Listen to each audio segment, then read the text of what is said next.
한국의 진짜 속내가 드러나고 말았습니다. 핵잠수함을 믿을 수밖에 없었던 이유가 있었죠. 한국의 계획을 파악한 미국 정보기관은 큰 충격에 휩싸였습니다. 미국조차 해내지 못한 것을 한국이 완벽하게 성공했고 아무도 눈치채지 못하게 프로젝트를 진행했다는 점이 놀라웠죠. 미국 정보기관의 한 전문가가 직접 체험한 그 48시간, 상상도 못했던 깊은 곳에서 발견된 놀라운 진실이었습니다. 한국이 진짜 준비하고 있었던 건 바다가 아닌 하늘을 위한 것이었어요. 만약 여러분이 한국이 자랑스럽다면 구독과 좋아요 버튼 꾹 눌러주시기 바랍니다. 휴대폰 진동이 울릴 때 굳이 시계를 확인하지 않아도 새벽이라는 사실을 직감할 수 있었습니다. 손을 더듬어 침대 옆 탁자에서 전화를 집어들었죠. 화면엔 본부라는 단어만 떠 있었습니다. 제이슨, 지금 당장 들어와. 부국장 톰슨의 목소리가 들려왔어요. 평소와 다르게 목소리가 낮았고 긴장감이 묻어 있었습니다.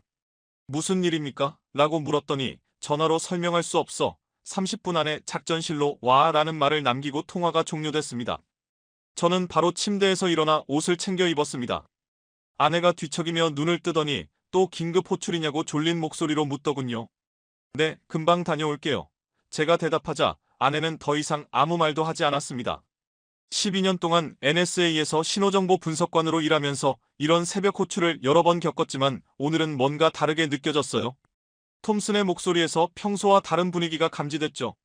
욕실에서 찬물로 얼굴을 씻으며 거울을 바라보니 낯설게 느껴졌습니다. 눈가에 주름이 더 깊어진 것 같았어요. 12년이라는 시간의 흔적이 제 얼굴에 고스란히 남아 있었습니다. 신호를 분석하고 패턴을 찾으며 위협을 판단하는 것이 제 삶의 전부였죠. 차를 몰고 포트미드 본부를 향해 달렸습니다. 메릴랜드의 고속도로에는 차가 거의 없었고 가로등 불빛만 쓸쓸하게 켜져 있었습니다. 라디오를 켰지만 음악이 귀에 들어오지 않았고 머릿속으로 여러 가능성을 떠올렸죠. 러시아가 뭔가 했을까? 중국이 사이버 공격을 시작했나? 아니면 중동에서 위기가 발생했나? 이런 생각이 맴돌았지만 이렇게 급하게 부를 정도는 아니었습니다. 그런 일은 이미 매뉴얼이 준비되어 있으니까요. 이번에는 뭔가 완전히 새로운 일이 벌어진 게 분명했습니다. 본부 정문을 통과할 때 경비원의 표정도 평소와 달랐어요. 평상시엔 느긋하게 신분증을 확인하던 그가 오늘은 긴장한 모습이 역력했습니다.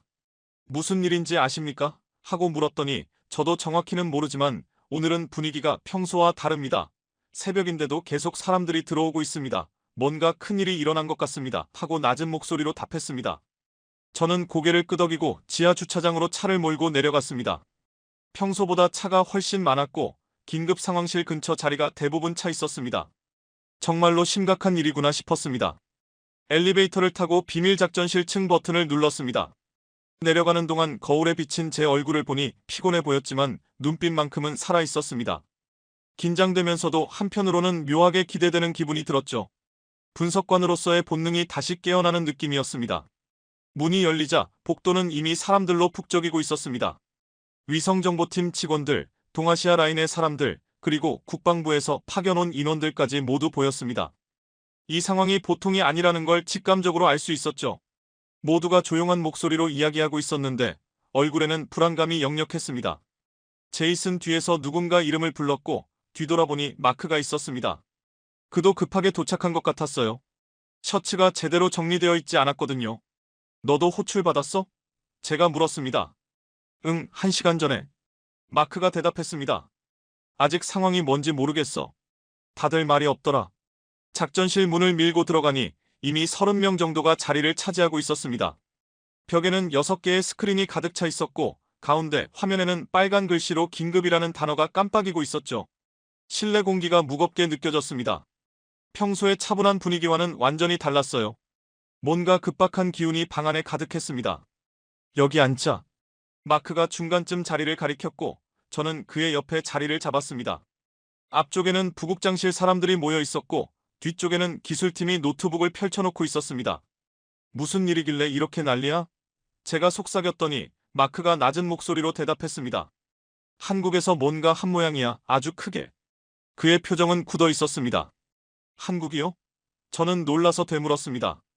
응, 아까 위성 분석팀 친구들한테 들었어. 새벽에 이상한 신호를 포착했다더라. 그때 작전실 문이 열리고 부국장 톰슨이 들어왔습니다. 뒤에는 위성 분석실장 2명이 따라왔죠. 톰슨은 바로 연단으로 향했습니다. 그의 얼굴에는 밤새 잠을 못 잔 기색이 역력했습니다. 눈밑은 푸르스름했고 넥타이도 제대로 맨 상태가 아니었어요. 12년 동안 같이 일했지만 이런 모습은 처음이었습니다. 자, 시작하겠습니다. 그가 말했습니다. 목소리는 낮았지만 확고했습니다. 방 안은 금세 조용해졌고 모두가 스크린에 집중했습니다. 오늘 새벽 2시 14분. 우리 정찰 위성이 한국 남부에서 이상 신호를 포착했습니다. 톰슨이 말하며 리모컨을 조작하자 스크린에 위성 사진이 나타났습니다. 처음 보는 장소였습니다. 해안처럼 보였는데 이상한 구조물이 눈에 들어왔습니다. 확대된 화면에는 거대한 안테나 같은 것이 하늘을 향해 있었습니다. 은색 금속으로 만들어진 듯 보였고 높이도 꽤 높았어요. 실내가 술렁였고 누군가 숨을 들이키는 소리가 들렸습니다. 저는 사진에서 시선을 떼지 못했습니다. 안테나의 모습이 익숙하면서도 낯설었으니까요. 일반적인 통신 안테나와는 구조가 달랐습니다. 어떤 신호죠? 위성 분석실장이 물었습니다. 지금까지 한 번도 본 적 없는 유형입니다. 톰슨이 답했습니다. 주파수 대역이 우리가 사용하는 통신망과 완전히 다르고 방식도 전혀 다릅니다. 해독 시도는 해봤습니까? 누군가 물었죠. 시도했지만 실패했다고 톰슨이 고개를 저었습니다. 기존의 어떤 알고리즘으로도 해석이 불가능하다는 것이었죠. 저는 갑자기 숨이 막히는 것 같았습니다. 통신망을 받는다니, 해독이 실패했다니. 이건 단순한 실험이 아니었습니다. 한국이 완전히 독립적인 시스템을 만들었다는 의미였으니까요. 신호의 방향은요? 제가 손을 들어 물었습니다. 톰슨이 저를 바라보며 답했습니다. 상공 600km입니다. 화면이 전환되자 궤도 그래프가 나타났습니다. 푸른 선이 지구를 감싸고 있고 붉은 점이 한반도 상공에 찍혀 있었죠. 우리 위성은 그것을 전혀 감지하지 못했어요. 톰슨은 계속해서 설명했습니다. 저 궤도에 뭔가 있다는 사실은 알았지만 무엇인지 확인하지 못했다는 거였어요. 그리고 이제야 그것이 한국과 관련된 것임이 드러난 겁니다. 저는 그 그래프에서 눈을 떼지 못했습니다. 저 빨간 점이 의미하는 게 뭘까?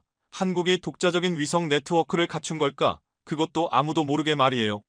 백악관의 반응은 어떤가요? 마크가 물었죠. NSC에서 즉시 분석 보고서를 지시했어요. 톰슨이 말하면서 저를 바라봤고 제이슨 자네가 한국의 통신 신호 패턴을 분석해 목적을 알아내려 한다고 했습니다. 저는 고개를 끄덕였어요. 이해했습니다. 하지만 왜 한국은 이런 걸 감췄을까요? 제가 물었죠. 그건 숨긴 게 아니라 우리가 놓친 거야. 톰슨이 조용히 답하며 미소를 지었습니다. 기술이 이미 우리보다 앞서 있었던 거지요. 그 말에 방 안 공기가 다시 한번 뒤숭숭해졌습니다. 한국의 기술력이 미국을 앞서다니 쉽게 받아들이기 힘든 이야기였으니까요. 그러나 데이터는 거짓을 말하지 않아요. 스크린에 뜬 그래프가 그 사실을 입증하고 있었습니다. 동맹국에는 알렸습니까? 국방부 관계자가 물었죠. 아직 안 했습니다. 톰슨이 대답했어요. 일본도 모르고 나토도 모릅니다. 오직 한국과 우리만 아는 사실이죠. 이상하지 않아요. 마크가 제게 속삭였습니다. 동맹이 이렇게 중대한 걸 비밀로 하다니 저 역시 고개를 끄덕였습니다. 한미동맹은 70년 넘게 이어져 왔으니까요. 정보를 공유하는 것이 기본인데 이런 핵심 시스템을 숨겼다는 건 다른 이유가 있을 수밖에 없었습니다.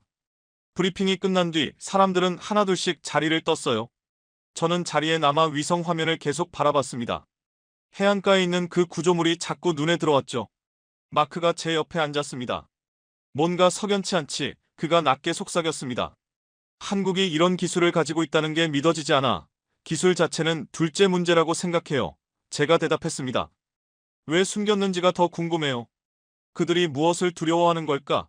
혹은 무언가를 준비하는 중일까? 마크가 덧붙였죠. 그의 목소리에는 긴장감이 묻어 있었습니다. 저는 다시 스크린을 바라봤어요. 600km 상공에 찍힌 빨간 점 하나와 우리가 모르는 통신 네트워크, 이 모든 퍼즐 조각이 하나의 그림으로 연결되기 시작했습니다. 작전실을 나서는데 복도에서 누군가 제 이름을 불렀습니다. 뒤돌아보니 데이비드 밀러였어요. 미 공군 위성 신호 분석가 출신으로 현재는 NSA 동아시아 팀에서 일하는 사람이었죠. 저보다 5살 연상이자 이 분야에선 전설 같은 인물이었습니다. 데이브 언제 도착했어요? 제가 물었습니다. 1시간 전에 왔어. 그는 대답했습니다. 톰슨이 급하게 불러서 바로 비행기를 탔지. 워싱턴에 있었거든. 그는 커피 자판기 쪽으로 가며 손짓했고 저도 그를 따라갔습니다. 자판기 앞에서 그는 동전을 넣고 버튼을 눌렀고 커피 2잔이 나왔어요. 그가 한 잔을 건네주며 낮은 목소리로 말했습니다. 브리핑 들었지? 네, 방금 끝났어요. 저는 뜨거운 커피를 한 모금 마셨습니다. 한국 신호 얘기 맞죠? 데이브가 고개를 끄덕이며 주변을 살폈습니다. 복도에 아무도 없는 걸 확인하고 나서 그는 한 걸음 더 다가왔어요. 제이슨, 넌 아직 모르는구나. 그가 속삭였습니다. 뭐가요? 이 나라는 우리가 감시하는 위성망의 범위 밖에 있어. 저는 이 말을 찡그렸습니다. 그게 무슨 말이죠? 한국 상공 600km 궤도에서 이상한 통신 신호가 포착됐어. 데이브가 설명했어요. 미국 위성은 아예 감지도 못했지. 암호 방식 자체가 완전히 달라. 그건 저도 브리핑 때 들었습니다. 제가 대답했죠. 하지만 구체적으로 뭘 뜻하는지는 잘 모르겠어요. 데이브가 복도 끝을 손가락으로 가리켰습니다. 내 사무실로 가자. 거기서 보여줄 게 있어. 저는 그를 따라 복도를 걸어갔습니다. 데이브의 사무실은 3층 구석에 위치해 있었어요. 문을 열고 들어가니 책상 위에 모니터가 3대 놓여 있었죠. 벽에는 여러 위성 궤도 지도가 붙어 있었습니다. 앉아. 데이브가 의자를 가리켰어요. 저는 자리에 앉았고 그는 키보드를 두드리기 시작했습니다. 모니터에 복잡한 그래프들이 나타났어요. 이게 뭐죠? 제가 물었습니다. 최근 6개월 동안 한국 상공에서 포착된 신호 패턴이야. 데이브가 설명했어요. 처음엔 단순 잡음인 줄 알았지. 그런데 패턴을 분석하니까 뭔가 규칙이 있더라고. 저는 화면을 유심히 들여다봤습니다. 파형이 일정한 간격으로 반복되고 있었어요. 확실히 아무렇게나 생긴 잡음은 아니었죠. 주파수가 특이하네. 데이브가 마우스를 움직이며 특정 부분을 가리켰어요. 우리가 쓰는 대역이 아니야. 민간용도 군용도 아니고 완전히 새로운 분야야. 그럼 이게 뭐죠? 독자적으로 만든 통신 시스템이야. 데이브가 답했어요. 한국이 자체적으로 위성망을 구축한 거지. 그것도 우리가 눈치 못 채게. 저는 놀라서 입이 벌어졌습니다. 그게 가능한가요? 기술적으로는 가능해. 데이브가 고개를 끄덕였어요. 문제는 왜 굳이 우리가 못 알아채는 방식으로 만들었냐는 거지. 혹시 군사용 위성인가요? 제가 조심스럽게 물었습니다. 확실하진 않아. 그는 다른 파일을 열었어요. 하지만 만약 사실이라면 지금 하늘의 주인은 우리가 아니야. 그 말이 머릿속에 크게 남았어요. 하늘의 주인이라니. 지금까지 미국이 그 위치를 지켜왔으니까요. GPS도 우리 소유고 정찰 위성도 우리가 제일 많았어요. 전 세계 통신망도 우리가 관리해왔죠. 하지만 이제 한국이 그 바깥으로 나간 거예요. 언제부터 그랬던 거죠? 제가 물었습니다. 신호가 처음 포착된 건 6개월 전이야. 데이브가 대답했어요. 하지만 시스템 구축은 훨씬 전부터 시작됐을 거야. 최소 2년, 어쩌면 5년은 됐을지도 몰라. 5년이요? 그럼 우리가 5년 동안 몰랐다는 건가요? 아니, 못 알아챈 거지. 데이브가 씁쓸하게 웃었어요. 우리는 러시아랑 중국만 주시하느라 바빴잖아. 한국은 동맹이니까 신경 안 썼던 게 실수였던 거야. 저는 다시 모니터를 바라봤어요. 파형들이 일정한 규칙으로 움직이고 있었죠. 마치 살아있는 무언가 같았습니다. 이 신호로 뭘 하고 있는 걸까요? 제가 중얼거렸어요. 그게 관건이지. 데이브가 말했어요. 단순한 통신용이라면 이렇게까지 숨길 필요 없지. 분명 더 중요한 목적이 있을 거야. 정찰용일 수도 있을까요?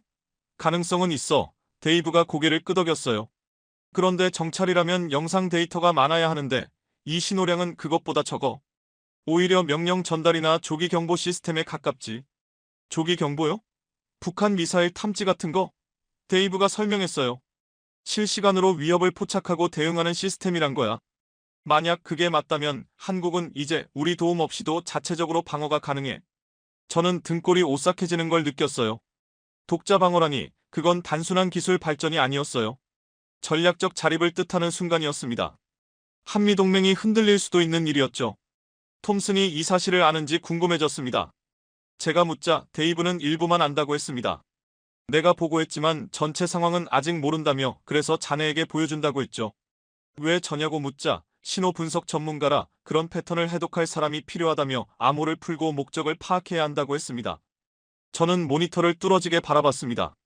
복잡한 파형들이 움직이고 있었습니다. 과연 해독이 될까 걱정했죠. 쉽지 않을 거라는 데이브의 솔직한 말에 그래도 불가능은 아니라며 패턴이 있다는 건 규칙이 있다는 뜻이라고 했습니다. 저는 고개를 끄덕이며 해보겠다고 했습니다. 데이브가 USB를 건네며 모든 데이터가 들어있고 신중히 다루라고 했죠. 최고 기밀이라고 했습니다. 저는 USB를 주머니에 넣었습니다. 그리고 다시 물었습니다. 데이브, 이게 얼마나 심각한 건가요? 데이브는 창밖을 잠깐 바라보다가 조용히 입을 열었습니다. 제이슨, 우리는 지금까지 하늘을 지배해왔다고 했습니다. 모든 위성이 우리 통제에 있었지만 이제 누군가 그 밖으로 나갔다고 했죠. 만약 한국이 독자 위성망을 완성했다면 동북아 판도가 바뀔 거라 했습니다. 일본도 따라오고 대만도 원할 거고 중국은 위협으로 느낄 거라고 했습니다. 저는 USB가 든 주머니를 만지작거렸습니다. 이 작은 장치에 엄청난 비밀이 들어 있었습니다. 사무실을 나가는데 데이브가 다시 불렀습니다. 제이슨, 조심해. 이 일은 생각보다 깊을 거라며 진지하게 말했습니다. 저는 고개를 끄덕이고 문을 닫았습니다. 복도를 걸으며 창밖을 봤습니다. 하늘이 맑고 평화로워 보였지만 이제 그 하늘이 낯설게 느껴졌습니다. 600km 상공 어딘가에 우리가 모르는 무언가가 있다는 생각이 들었습니다. 일주일이 흘렀습니다. 저는 데이브가 준 데이터를 분석하느라 밤을 새웠습니다. 신호 패턴은 복잡했지만 규칙이 분명히 있었습니다. 반복되는 주파수, 일정한 시간, 방향성, 모든 게 의도적으로 설계된 듯했죠. 하지만 암호는 풀리지 않았습니다. 제가 아는 어떤 방식과도 달랐고 완전히 새로운 언어처럼 느껴졌습니다. 그날 오후 톰슨이 저를 불렀습니다. 사무실로 가니 그의 표정이 심각했습니다. 제이슨, 한국에서 또 움직임이 있다고 했습니다. 무슨 일이냐 묻자 로켓 발사라고 했죠. 톰슨이 서류를 건넸고 남해 우주센터에서 오늘 저녁 발사 예정이라 했습니다. 민간 위성이라고 하지만 저는 서류를 펼쳐보았습니다. 발사 일정, 궤도, 탑재체 스펙이 적혀 있었고 탑재체 부분을 보자 눈이 번쩍 떴습니다. 통신 중계 위성이라 적혀 있었습니다. 이상하지 않냐고 물으니 민간용이면 군사기지에서 왜 쏘는지 의문이었습니다. 톰슨이 고개를 끄덕이며 탑재체 무게가 일반 통신 위성보다 훨씬 무겁다며 뭔가 더 있을 거라고 했습니다. 톰슨이 모니터를 켜자 남해 우주센터 위성 사진이 화면에 떴습니다. 발사대 옆에 하얀 로켓이 서 있었습니다. 이 로켓은 누리호 개량형이라며 원래는 1.5톤 위성까지였지만 이건 2.5톤까지 가능하다 했습니다. 기술이 발전한 거죠. 2.5톤이면 뭘 더 실을 수 있냐 묻자 군용 장비도 가능하다며 정찰 카메라, 신호 수집 장비 아니면 우리가 모르는 무언가일 수 있다 했습니다. 저는 다시 화면을 뚫어지게 봤습니다. 로켓은 겉보기엔 특별할 것 없어 보였지만 그 내부에 무엇이 들어있는지는 누구도 알지 못했어요. 발사 시간이 언제냐고요? 현재 기준 오후 7시입니다. 톰슨이 시계를 들여다봤죠. 우리 시간으론 새벽 5시였어요. 실시간으로 계속 추적할 예정입니다. 저도 현장에 함께 있어도 될까요? 당연하죠. 톰슨이 조용히 고개를 끄덕였습니다. 작전실에서 같이 지켜봅시다. 그 밤 정확히 말하면 다음날 새벽이었죠. 저는 작전실 한가운데 있었습니다. 화면에는 남쪽 우주센터의 실시간 영상이 송출되고 있었어요. 우리의 정찰 위성이 포착한 장면이었죠. 발사대 주변으로 사람들이 바쁘게 움직이고 있었습니다. 카운트다운이 시작됐어요. 기술자가 안내했습니다. T-10분 남았습니다. 저는 긴장감이 감돌았죠. 옆에는 톰슨과 데이브가 앉아 있었고 뒤쪽에는 다른 분석관들이 자리를 잡고 있었습니다. 모두 숨을 죽이고 화면을 응시했죠. T-5분 기술자가 다시 알렸어요. 연료 주입이 완료되었고 발사 시스템도 정상이라고요. 제 손에는 땀이 맺히기 시작했습니다. 이게 단순한 민간 위성 발사가 아니라는 걸 직감적으로 느꼈으니까요. 뭔가 훨씬 더 큰 의미가 있었습니다. T-1분이 되자 화면 속 발사대에서 하얀 수증기가 피어오르기 시작했습니다. 로켓 엔진이 예열되는 모습이었죠. 발사대를 비추는 조명이 로켓을 더욱 돋보이게 했어요. 무대 위의 주인공 같았죠. 카운트다운이 재차 시작됐고 저는 호흡을 멈췄습니다. 그 순간 화면이 눈부시게 밝아졌어요. 로켓 아래서 거대한 불기둥이 솟구쳤고 엄청난 화염이 발사대를 뒤덮었습니다. 그리고 서서히 아주 느리게 로켓이 떠오르기 시작했어요. 발사 성공입니다. 기술자가 말했죠. 정상 궤도로 진입 중이라고 했어요. 저는 화면에서 시선을 뗄 수 없었습니다. 로켓이 점점 더 빠르게 상승하고 있었죠. 하얀 연기 기둥이 하늘로 곧게 뻗었어요. 마치 땅과 하늘을 잇는 다리 같았습니다. 1단 분리. 기술자가 보고했어요. 2단 점화에 성공했다고요. 화면이 전환됐습니다. 이제 우리 위성이 로켓을 쫓고 있었어요. 아주 작은 점처럼 보였지만 빠르게 이동하고 있었습니다.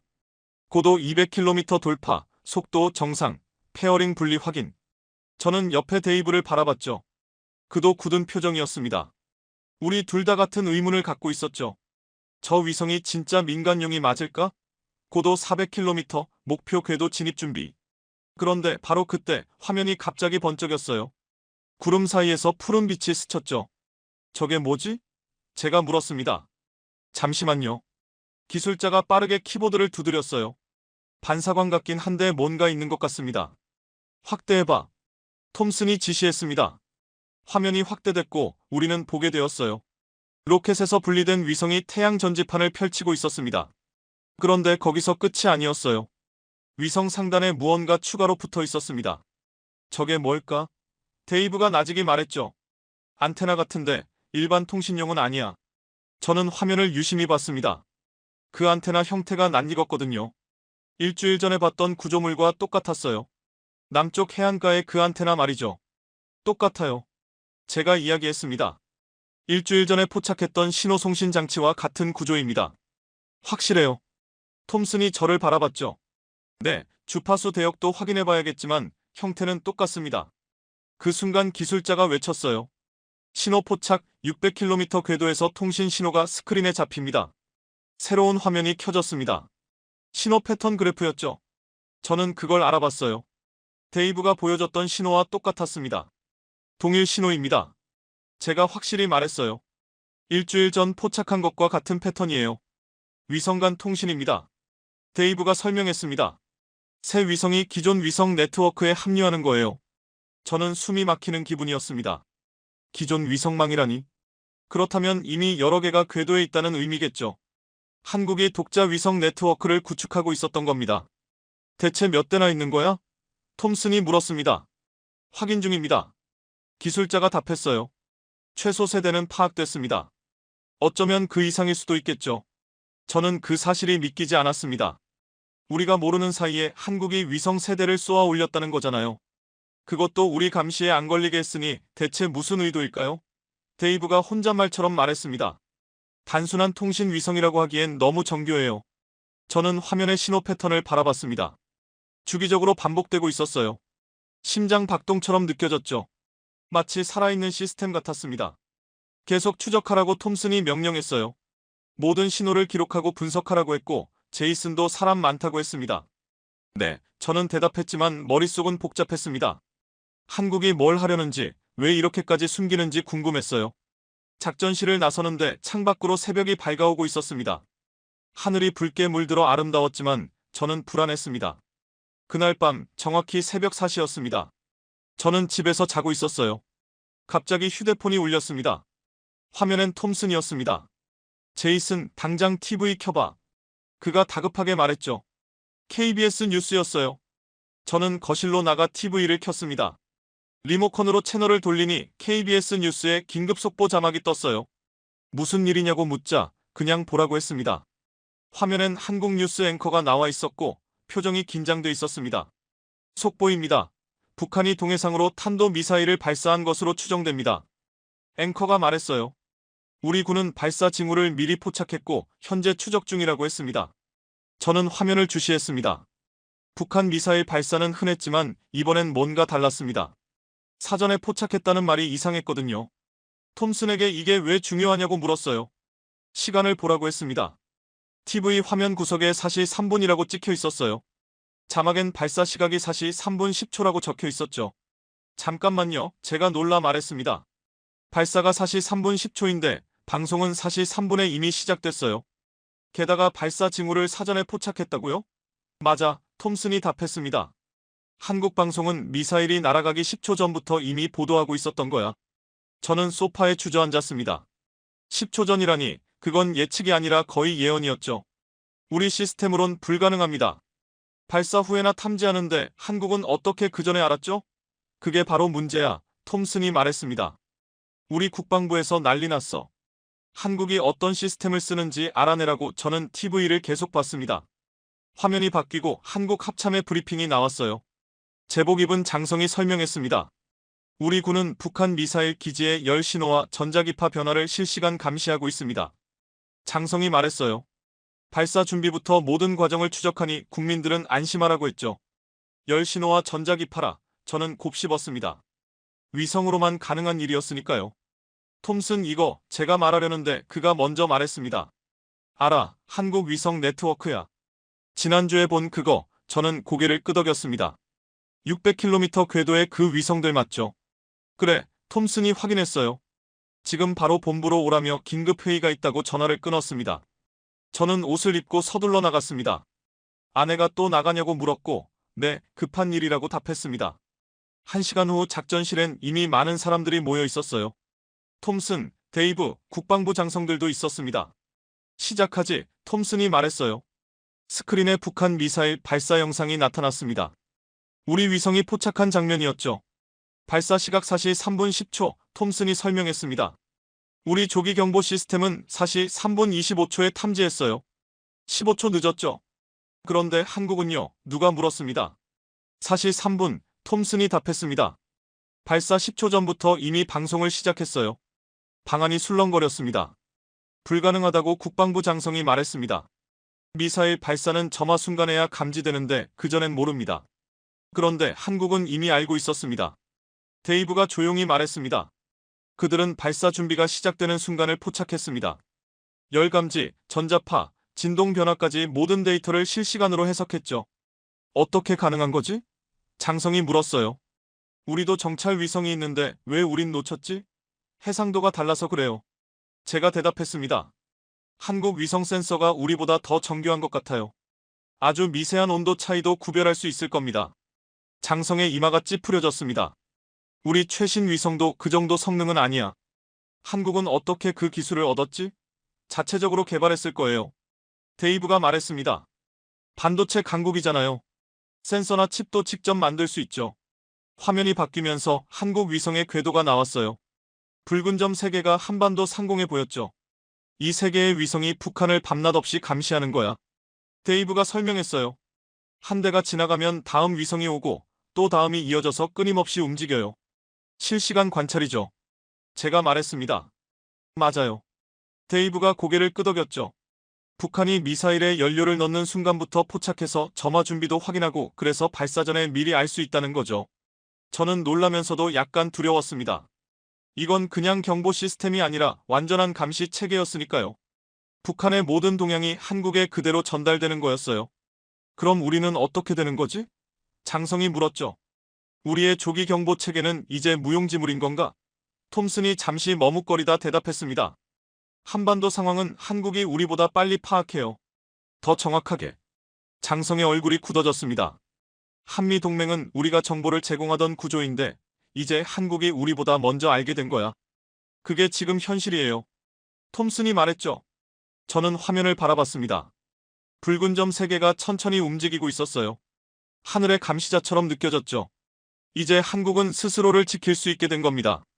미국의 지원 없이도 말이죠. 이게 무슨 뜻인지 아십니까? 제가 조심스레 말했습니다. 한국이 전략적으로 독립했다는 의미죠. 방안이 고요해졌고 아무도 그 말을 부인할 수 없었어요. 데이터가 모든 걸 말해주고 있으니까요. 회의가 끝나고 저는 복도로 나왔습니다. 데이브가 따라왔죠. 제이슨, 이건 시작일 뿐이야. 그가 낮은 목소리로 말했어요. 한국이 이런 기술을 가졌다면 분명히 다른 것도 있을 거야. 다른 기술 말이야? 제가 물었죠.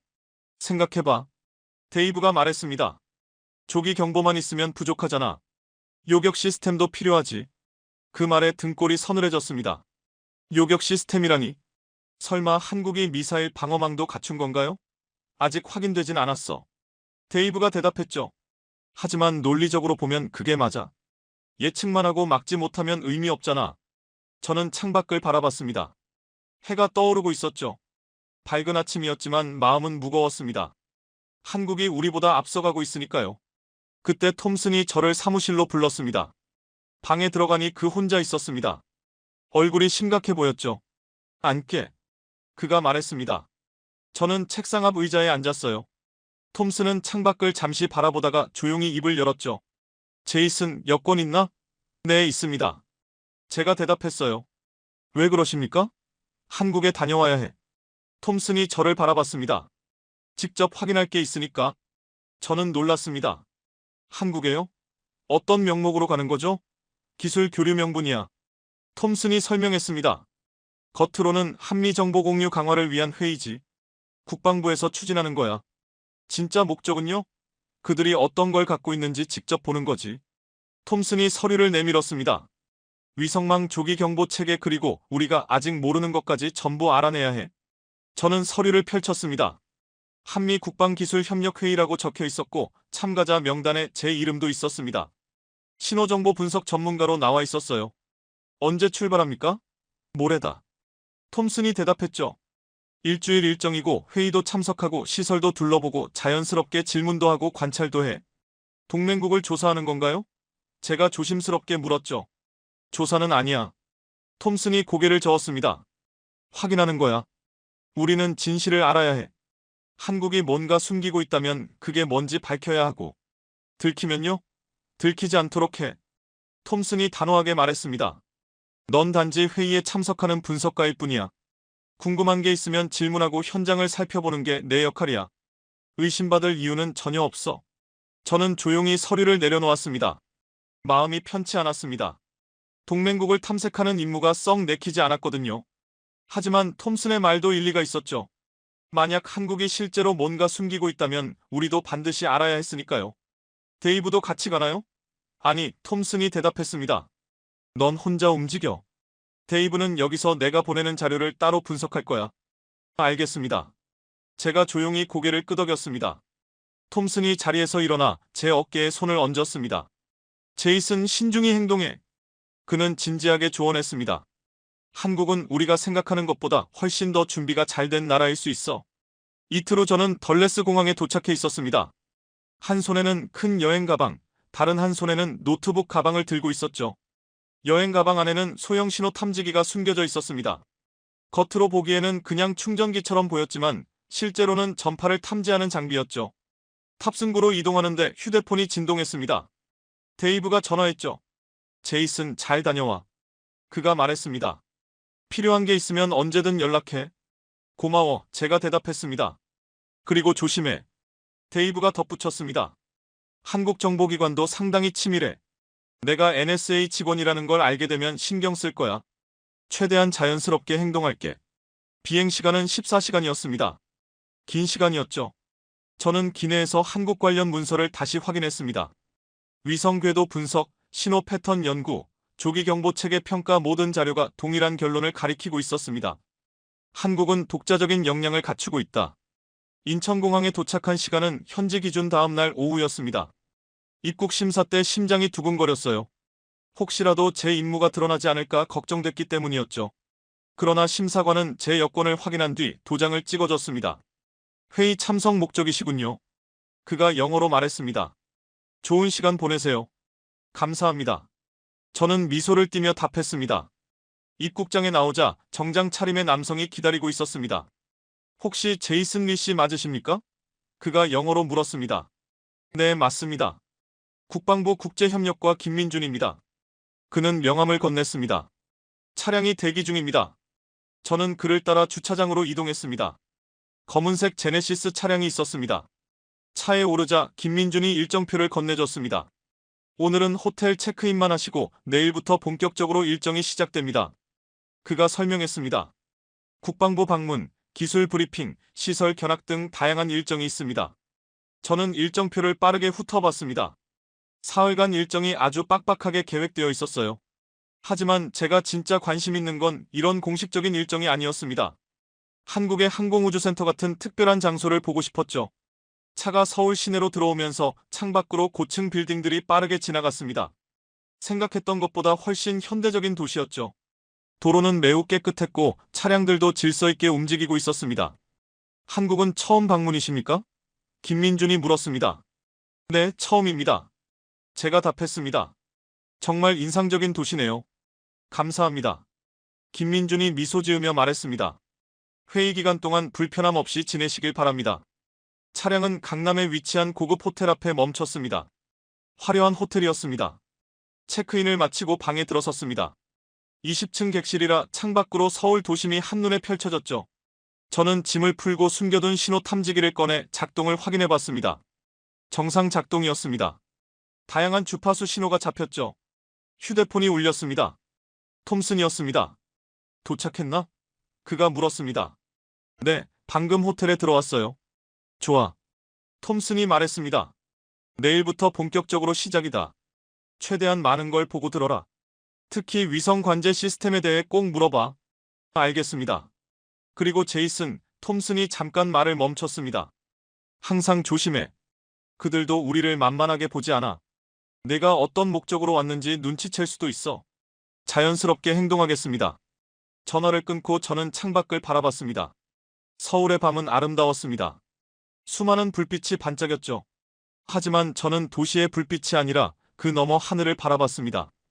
600km 상공 어딘가에 한국의 인공위성이 떠 있을지 모릅니다. 혹시 저를 지켜보고 있을 수도 있었죠. 다음날 아침 김민준이 호텔 로비에서 기다리고 있었습니다. 잘 주무셨습니까? 그가 물었습니다. 네, 편히 잘 잤습니다. 제가 답했습니다. 오늘은 국방부를 방문하게 됩니다. 김민준이 저에게 말하길 기술협력과에서 브리핑이 있고 오후에는 관제센터를 직접 볼 수 있다고 했습니다. 관제센터에 대해 제가 흥미를 보이자 김민준은 위성관제센터라고 설명했습니다. 물론 기밀구역은 볼 수 없지만 일반적인 운영 방식은 안내해드릴 수 있다고 덧붙였습니다. 저는 속으로 미소를 지었습니다. 바로 그런 부분이 궁금했기 때문입니다. 좋습니다. 라고 답하며 기대감을 감추지 않았습니다. 우리는 차를 타고 용산 국방부로 향했습니다. 거대한 건물이 눈에 들어왔고 경비는 무척 삼엄했습니다. 세 차례의 게이트를 통과한 후에야 안으로 들어갈 수 있었고 내부 복도는 길게 이어져 있었습니다. 곳곳에서 군인들이 분주하게 움직이는 모습이 보였습니다. 김민준이 저를 한 회의실로 안내했고 안에는 이미 여러 명이 앉아 있었습니다. 소개해드리겠습니다. 김민준이 말하며 기술협력과장 이준호 대령님을 소개했습니다. 중년의 남성이 자리에서 일어나 저와 악수를 나누었습니다. 환영합니다. 리 씨 하고 영어로 인사하며 한미 협력을 위해 와주셔서 감사하다고 말했습니다. 저 역시 감사하다고 답했고 이준호 대령은 미소를 지으면서도 눈빛은 매우 날카로웠습니다. 아마도 제가 왜 이곳에 왔는지 이미 알고 있는 듯 보였습니다. 자리에 앉자마자 이준호 대령이 브리핑을 시작했습니다. 오늘은 한국의 우주개발 현황에 대해 설명드리겠습니다. 라고 하면서 리모컨을 조작하자 스크린에 한국 위성들의 사진이 나타났습니다. 천리안, 아리랑 그리고 최근에 발사한 차세대 통신위성까지 모두 공개된 자료들이었습니다. 저는 마치 메모하는 척하며 이야기를 들었습니다. 하지만 정작 알고 싶은 것은 따로 있었습니다. 600km 궤도의 미확인 위성들이 궁금했던 겁니다. 질문 있으신가요? 이준호 대령이 물었습니다. 저는 곧장 손을 들고 조기경보 시스템에 대해 궁금하다고 했습니다. 그는 잠시 멈추었고 어떤 부분이 궁금한지 물었습니다. 지난주 북한 미사일 발사 때 한국이 10초 전에 탐지했다고 들었다며 어떻게 그런 일이 가능한지 알고 싶다고 말했습니다. 순간 회의실이 조용해졌고 참석자들은 서로를 바라봤습니다. 이준호 대령의 표정이 단단해졌고 이는 통합감시체계의 결과라며 조심스럽게 답했습니다. 레이더와 위성, 지상 센서를 종합해 분석한다고 했습니다. 위성입니까? 하고 제가 다시 물었습니다. 어떤 위성을 사용하는지 묻자 그는 잠시 고민하더니 정찰 위성이라고 짧게 답했습니다. 그 이상의 세부 사항은 기밀이라 말씀드리기 어렵다 했고 저는 고개를 끄덕였습니다. 더 이상 깊이 캐묻는 것은 경계심을 살 수 있다고 생각했기 때문입니다. 알겠습니다. 라고 말한 후 브리핑이 끝나고 점심시간이 되었습니다. 국방부의 군내 식당이었는데 음식은 생각보다 훌륭했습니다. 식사 중에 김민준이 오후에 관제센터를 방문하게 될 것이라고 이야기했습니다. 정말 흥미로운 곳일 거라고 했습니다. 어떤 곳인지 물었더니 위성 운영을 총괄하는 곳이라며 김민준이 설명했습니다. 물론 기밀 구역은 들어갈 수 없지만 일부 구역은 볼 수 있다고 했습니다. 저는 커피를 마시며 생각에 잠겼습니다. 일부 구역이라도 볼 수 있다면 분명 단서를 찾을 수 있을 거라고 생각했습니다.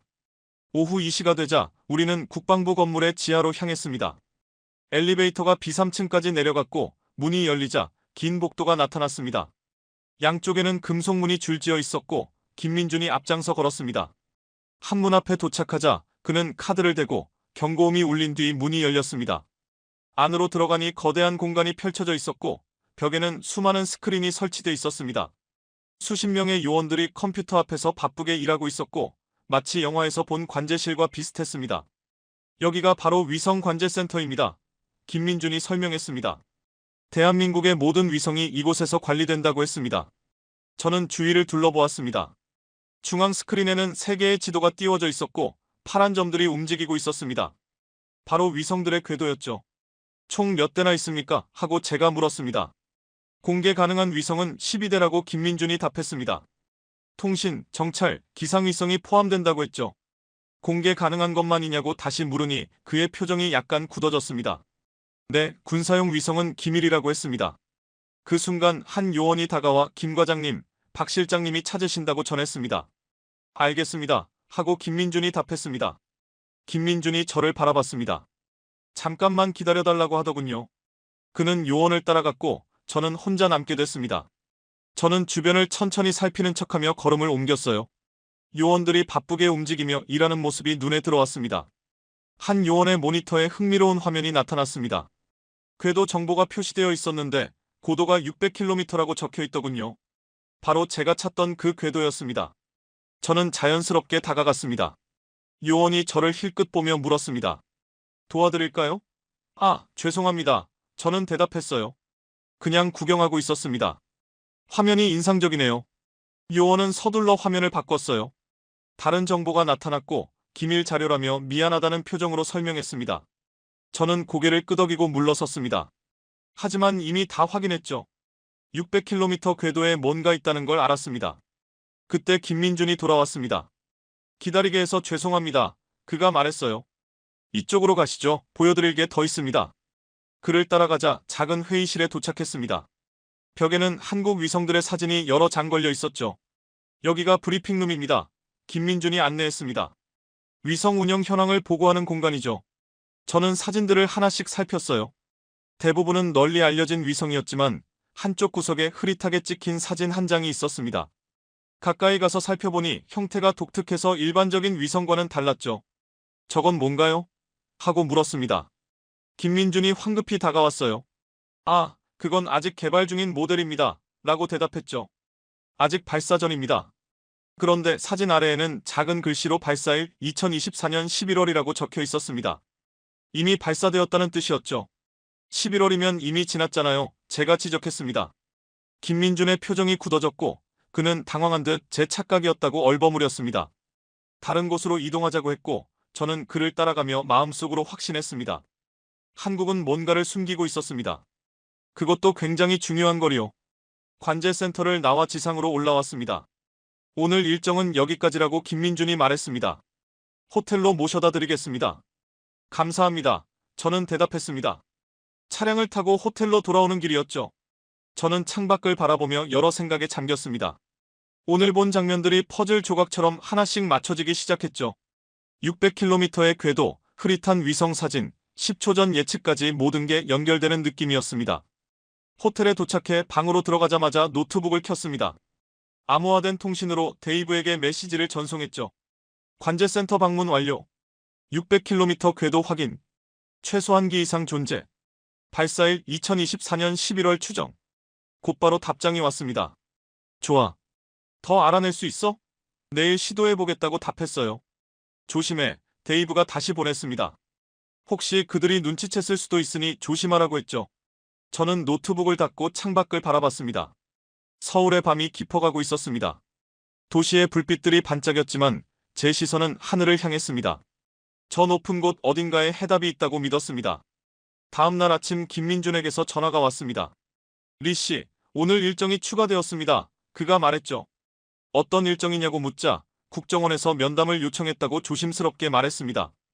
형식적인 절차일 뿐이니 걱정하지 말라고 했지만 저는 심장이 빨리 뛰는 것을 느꼈습니다. 국정원이라니 제 정체를 알아챈 건 아닐까 걱정이 밀려왔습니다.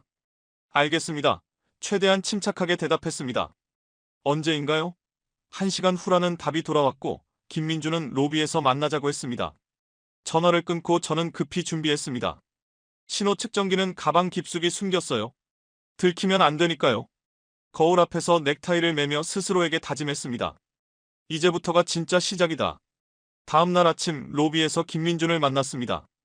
국정원 면담을 위해 내려가니 그 옆에는 낯선 남자가 서 있었습니다. 40대쯤 되어 보였고 정장을 입고 있었습니다. 소개하겠습니다. 김민준이 말했습니다. 국방과학연구소 윤상현 박사님이십니다. 그 남자는 손을 내밀었어요. 반갑습니다. 리 씨. 그는 유창한 영어로 인사했습니다. MIT에서 물리학 박사 학위를 받았고 저 역시 미국에서 오랜 시간을 보냈죠. 저는 악수를 하면서 그의 눈을 살폈습니다. 날카로운 눈빛에 단순한 과학자 이상의 뭔가가 느껴졌습니다. 더 깊은 비밀을 간직한 사람 같았어요. 국정원 면담 전에 잠시 차 한잔 하실래요? 윤 박사가 조용히 말을 꺼냈습니다. 드릴 말씀이 있어서요. 저는 김민준을 바라봤습니다. 그는 조용히 고개를 끄덕였고 박사님께서 함께 가시겠다고 했습니다. 우리는 호텔 근처 조용한 카페로 자리를 옮겼죠. 구석 자리였고 분위기도 차분했습니다. 윤 박사가 커피를 주문하고 저를 바라봤습니다. 리 씨, 솔직하게 말씀드리겠습니다. 그는 낮게 속삭였어요. 왜 오셨는지 알고 있습니다. 저는 마음이 조여왔습니다. 무슨 말씀인지요? 한미기술 협력 얘기겠죠. 윤 박사가 미소를 지었습니다. 하지만 진짜 목적은 우리 위성망 확인 아닌가요? 저는 아무 말도 못했습니다. 부인하려니 티가 나고 인정하려니 위험했죠. 걱정하지 마세요. 윤 박사가 덧붙였습니다. 오해하거나 화내려고 부른 건 아닙니다. 사실 보여드릴 게 있어서요. 보여주고 싶은 거요? 네, 그렇습니다. 그가 또 고개를 끄덕였습니다. 한국이 무엇을 하는지 진짜 알고 싶다면 바다를 보세요. 바다요? 저는 의아해서 미간을 찌푸렸습니다. 위성은 하늘에 있는데 왜 바다를 보라는지 이해가 되지 않았습니다. 하늘을 밝히는 에너지는 바다에서 시작됩니다. 윤 박사가 천천히 설명했습니다. 우리는 바다의 힘으로 하늘을 제어합니다. 저는 더 혼란스러워졌습니다. 바다의 힘이라니 무슨 말씀인지요? 해저 케이블 말씀하시는 건가요? 아니에요. 윤 박사가 고개를 저었습니다. 조류 발전입니다. 우리는 바다의 흐름으로 전기를 생산해서 위성과 통신에 쓰고 있죠. 완전한 청정 에너지입니다. 조류 발전이요? 저는 깜짝 놀라되 물었습니다. 그게 위성 운영과 무슨 관련이 있나요? 아주 큰 관련이 있죠. 윤 박사가 말했습니다. 위성은 많은 에너지를 필요로 합니다. 태양전지만으로는 부족합니다. 특히 대용량 통신 시스템에는 더더욱 그렇죠. 그래서 우리는 무선으로 지상에서 에너지를 전송합니다. 무선 송전이요? 저는 의심이 가득했습니다. 그건 아직 실험 단계 기술이었으니까요. 우리도 아직 성공하지 못했습니다. 그래서 미국이 앞서 있다고 믿는 거겠죠. 윤 박사가 미소를 지었습니다. 늘 자신들이 세계 최고라 여기시지만 세상은 이미 변했습니다. 저는 커피잔을 내려놓았습니다. 손끝이 떨렸습니다. 만약 그가 하는 말이 사실이라면 엄청난 일이었습니다. 증명할 수 있나요? 제가 물었습니다. 물론입니다. 윤 박사가 답했습니다. 그래서 남해로 모시려던 겁니다. 남해요? 네, 맞습니다. 거기에 저희 시설이 있습니다. 윤 박사가 덧붙였습니다. 보여드리겠습니다. 단 한 가지 조건이 있습니다. 무슨 조건인가요? 보신 것을 미국에 보고하실 때 그대로만 전해주세요. 윤 박사가 진지하게 말했습니다. 과장도 축소도 없이 사실 그대로 우리는 위협이 아닙니다. 왜 저한테 보여주시는 거죠? 제가 조심스럽게 물었습니다. 숨길 생각이면 그냥 숨기셨을 텐데요. 숨기는 게 아닙니다. 윤 박사는 담담하게 말했죠. 우리는 단지 미국의 허락을 기다리지 않았을 뿐이고 이제 공개해도 될 때라 판단했습니다.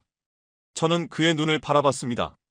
거짓말을 하는 사람 같지 않았고 오히려 자신감이 느껴졌습니다. 언제 방문할 수 있습니까? 제가 물었습니다. 내일이요. 윤 박사가 답했습니다. 헬리콥터로 2시간이면 도착합니다. 김민준 씨도 같이 갈 겁니다. 알겠습니다. 저는 조용히 고개를 끄덕였습니다. 좋습니다. 윤 박사가 자리에서 일어섰습니다. 그럼 먼저 국정원 면담을 끝내시죠. 형식적인 절차니까 걱정하지 마세요. 우리는 카페를 나와 차에 올랐고 국정원 건물로 향했습니다. 창밖으로 서울거리가 스쳐 지나갔고 평범한 풍경이 이제는 다르게 보였습니다. 이 나라는 제가 알던 것보다 훨씬 많은 것을 가지고 있었습니다. 국정원 건물은 예상보다 소박했습니다. 면담실로 안내받았고 작은 방에 테이블 하나와 의자 2개가 있었습니다. 잠시 뒤 중년 남성이 들어왔습니다. 저는 박철수라고 합니다. 그가 명함을 내밀었습니다. 국가안보실 소속입니다. 반갑습니다. 저는 악수를 청했습니다. 간단한 질문만 드리겠습니다. 박철수가 자리에 앉으며 말했습니다.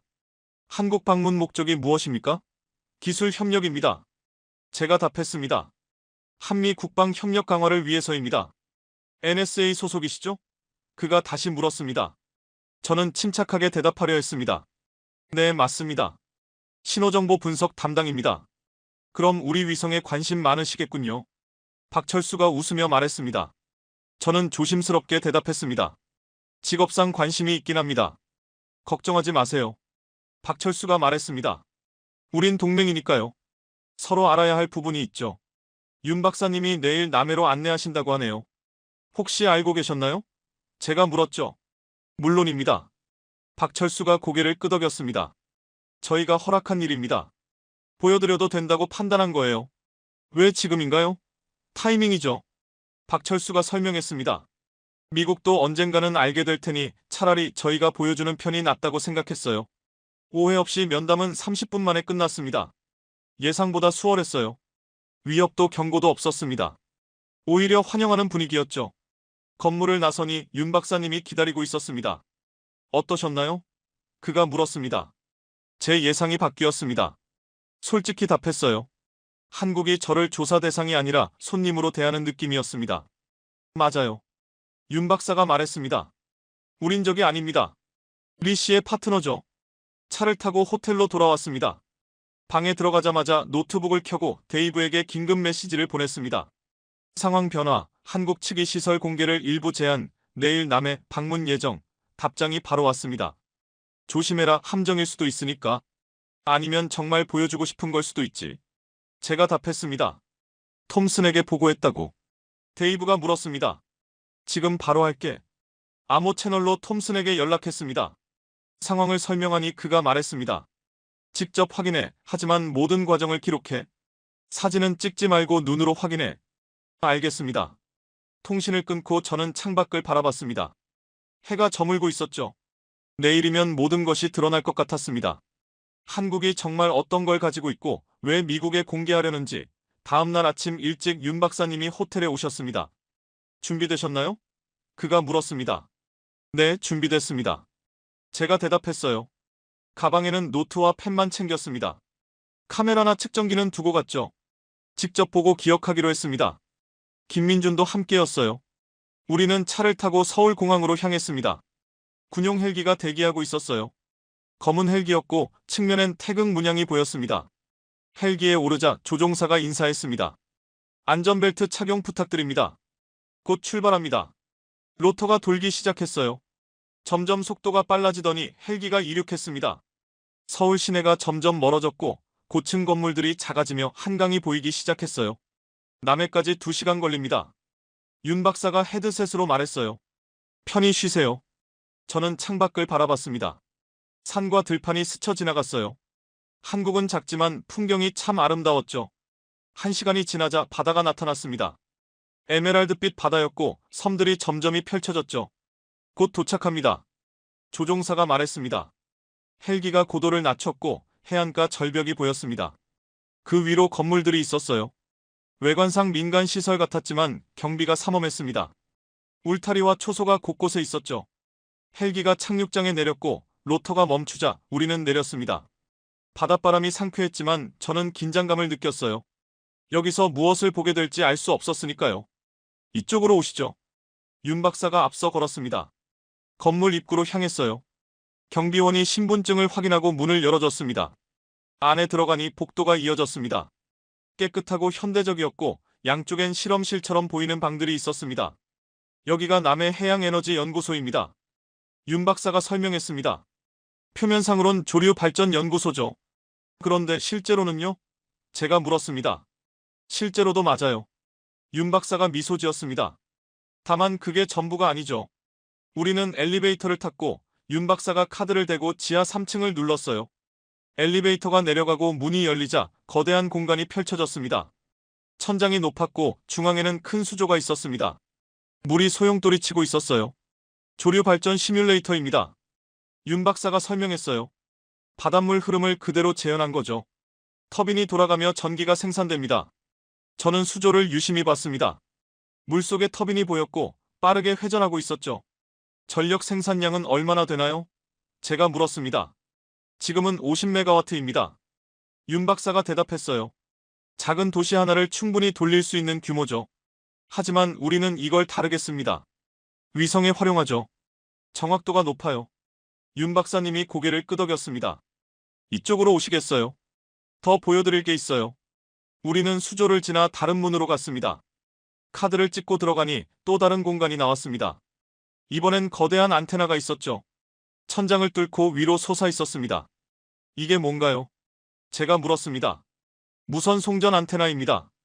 윤 박사님이 설명했어요. 여기서 만든 전기를 마이크로파로 바꿔 위성으로 보내요. 저는 놀라서 안테나를 올려다봤습니다. 진짜 가능한가요? 가능하죠. 윤 박사님이 자신있게 말했어요. 이미 3년째 가동 중입니다. 위성에 태양 전지판도 있지만 이게 추가 전력을 줘요. 그럼 위성이 더 오래 움직이겠네요. 제가 말했습니다. 그게 다가 아닙니다. 윤 박사님이 말했어요. 고출력 통신도 할 수 있죠. 더 멀리, 더 빠르고, 더 정확하게 신호를 보낼 수 있어요. 저는 이해하기 시작했습니다. 그래서 한국 위성이 10초 전에 알 수 있었던 거군요. 강한 전력으로 실시간 감시가 됐던 거죠. 이제 진짜를 보여드릴게요. 윤 박사님이 말했어요. 위로 갑시다. 우리는 다시 엘리베이터를 탔습니다. 이번엔 옥상으로 올라갔어요. 문이 열리자 햇살이 쏟아졌습니다. 옥상에 나가니 바다가 한눈에 들어왔어요. 하지만 시선은 하늘로 갔죠. 저기 보이세요? 윤 박사님이 하늘을 가리켰습니다. 처음엔 아무것도 안 보였어요. 그런데 자세히 보니 작은 반짝임이 있었습니다. 저게 뭐죠? 제가 물었습니다. 우리 위성이에요. 윤 박사님이 답했어요. 지금 한반도 상공 600km에 있습니다. 북한을 내려다보고 있죠. 저는 그 반짝임을 뚫어지게 봤습니다. 저게 바로 제가 찾던 거였어요. 미확인 위성. 한국의 독자 감시체계 몇 개나 있나요? 제가 물었습니다. 5개입니다. 윤 박사님이 솔직하게 답했어요. 한반도 전역을 24시간 감시하죠. 열신 후 전자기파, 심지어 지진파까지 잡아요. 그래서 미사일 발사 전에 알 수 있는 건가요? 네. 윤 박사님이 고개를 끄덕였어요. 연료 주입 때부터 봅니다. 점화 준비도 보고요. 그래서 10초 전에 국민에게 알릴 수 있었죠. 저는 감탄하면서도 두려웠어요. 이건 단순 기술이 아니었어요. 완벽한 시스템이었죠.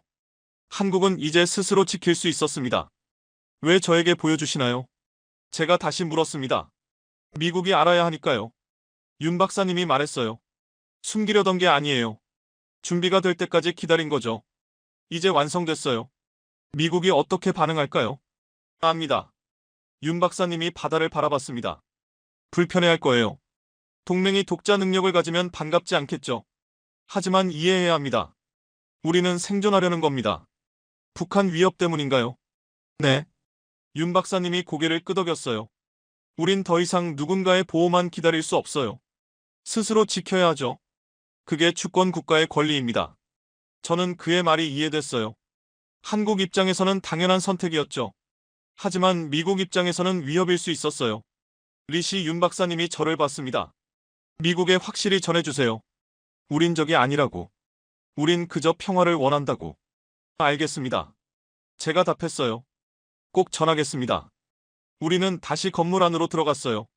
1층 로비로 내려왔습니다. 커피 한잔 하실래요? 윤 박사님이 물었어요. 저는 고개를 끄덕였어요. 아직 질문이 많았거든요. 휴게실로 갔어요. 창밖으로 바다가 보였죠. 커피를 마시며 윤 박사님이 말했습니다. 궁금한 거 물어보세요. 일본도 아나요? 제가 물었습니다. 아직 모릅니다. 윤 박사님이 답했어요. 미국이 먼저 알아야 한다고 생각했죠. 동맹이니까요. 중국은요? 눈치챘을 거예요. 윤 박사님이 말했죠. 하지만 확실히는 몰라요. 우린 신중하게 움직였으니까요. 앞으로 계획은 뭔가요? 계속 확장할 겁니다. 윤 박사님이 답했어요. 위성도 쏘고 시스템도 업그레이드하고 하지만 공격용은 아니에요. 오직 방어용입니다. 저는 커피를 마시며 생각했습니다. 이 내용을 워싱턴에 보고하면 어떻게 될까? 파장이 클 게 뻔했죠. 때가 왔습니다. 김민준이 조용히 말했어요. 헬기가 준비 중이에요. 우리는 일어나 건물을 나서 착륙장으로 향했어요. 헬기에 타기 전 윤 박사가 제 손을 잡았습니다. 리 씨, 한 가지만 명심하세요. 그가 진지하게 말했죠. 세상은 변하고 있어요. 미국이 주도하던 시대는 끝나고 있습니다. 이제 여러 주축이 생기는 중이에요. 한국도 그중 하나입니다. 저는 고개를 끄덕였어요. 헬기에 올랐죠. 로터가 돌아가기 시작했고 우리는 이륙했습니다. 창밖에 연구소가 멀어졌어요. 점점 작아지는 건물을 보며 저는 생각했죠. 오늘 본 일이 모든 것을 바꿀 거라고요. 서울에 돌아오자마자 바로 호텔 방으로 향했습니다. 문을 잠그고 노트북을 켰어요. 손이 떨렸습니다. 오늘 본 것을 보고해야 했지만 어떻게 시작할지 막막했어요. 암호화 채널로 톰슨에게 연결했어요. 화상 통화 요청을 보냈죠. 잠시 뒤 화면에 톰슨이 나타났습니다. 제이슨, 어땠어? 그가 급히 물었어요. 저는 숨을 들이켰습니다. 확인했어요. 한국이 독자 위성망을 완성했어요. 5기가 운영 중이고 무선 송전 시스템도 있습니다. 톰슨의 표정이 굳었습니다. 확실한가? 직접 봤어요. 제가 답했죠. 그들의 연구소에서 모두 보여줬어요. 조류 발전으로 전력을 만들고 마이크로파로 위성에 송전합니다. 그래서 24시간 북한 감시가 가능합니다. 왜 보여줬을까? 톰슨이 물었어요. 숨길 수도 있었는데 이제 공개할 때라고 본 것 같아요. 제가 설명했죠. 시스템이 완성됐으니 미국이 언젠가 알 거라 생각한 거죠. 차라리 먼저 보여주는 게 낫다고요. 톰슨은 한숨을 쉬었습니다. 이거 큰일이야. 그가 말했죠. 백악관에 즉시 보고해야 해. 국방부도 난리일 거야. 일본은? 제가 물었습니다. 아직 모른대요. 미국이 먼저 알아야 한다고 했답니다. 그럼 우리가 일본에 알려야 하나? 톰슨이 고민스런 표정이었어요. 이건 동맹 전체에 영향을 줘요. 저는 창밖을 봤습니다. 서울 불빛이 반짝였어요. 평화로워 보였지만 이제 워싱턴은 혼란에 빠지겠죠. 내일 귀국해. 톰슨이 지시했습니다. 백악관 긴급 브리핑이 있어. 네가 직접 설명해야 해. 알겠어요. 제가 답했죠. 통화를 끊고 침대에 앉았습니다. 머릿속이 복잡했어요. 한국의 입장도 미국의 우려도 이해됐지만 이 둘을 어떻게 맞출지 막막했습니다. 다음날 아침 김민준이 공항까지 배웅 나왔어요. 좋은 방문이었길 바랍니다. 그가 말했죠. 매우 인상적이었습니다. 제가 답했어요. 한국에서 많은 걸 배웠습니다. 미국에 잘 전해주세요. 김민준이 진지하게 말했습니다. 우리는 적이 아니라 파트너입니다. 최선을 다하겠습니다. 저는 악수하며 답했죠. 비행기에 올랐어요. 14시간 동안 브리핑 내용을 정리했습니다. 어떻게 설명하면 오해 없이 전달될까? 한국을 위협으로 보지 않게 하려면 어떤 단어를 써야 할까 고민했습니다. 워싱턴에 도착하니 마크가 공항에 나와 있었습니다. 제이슨, 그가 뛰어왔어요. 톰슨이 날 보냈어. 지금 난리야. 무슨 일입니까? 제가 물었어요. 일본이 항의했어. 마크가 설명했죠. 한국 위성망 소문이 돌았나 봐. 일본 총리가 직접 대통령에게 전화했대요. 왜 우리만 몰랐냐고요? 저는 한숨을 쉬었습니다. 벌써 정보가 새나갔구나. 중국도 반응했어요. 마크가 이어 말했죠. 외교부 대변인이 우려를 표했다고 해요. 지역 안보 불안정 초래한다고요. 차를 타고 포트미드 본부로 갔어요. NSC 긴급회의가 1시간 뒤였죠. 서둘러야 했습니다. 본부에 도착하자마자 톰슨 사무실로 갔어요. 들어가니 그가 통화 중이었어요. 손짓으로 앉으라고 했죠. 알겠어요. 최대한 빨리 보고하겠습니다. 톰슨이 전화를 끊었어요. 그러고 저를 봤죠. 제이슨 준비됐나? 네. 제가 답했어요. 좋아. 톰슨이 일어섰어요. 가자. 백악관이 기다려. 우리는 차를 타고 백악관으로 갔습니다. 시큐리티 체크를 여러 번 거쳐 상황실에 들어갔어요. 큰 테이블에 이미 많은 사람들이 앉아 있었습니다.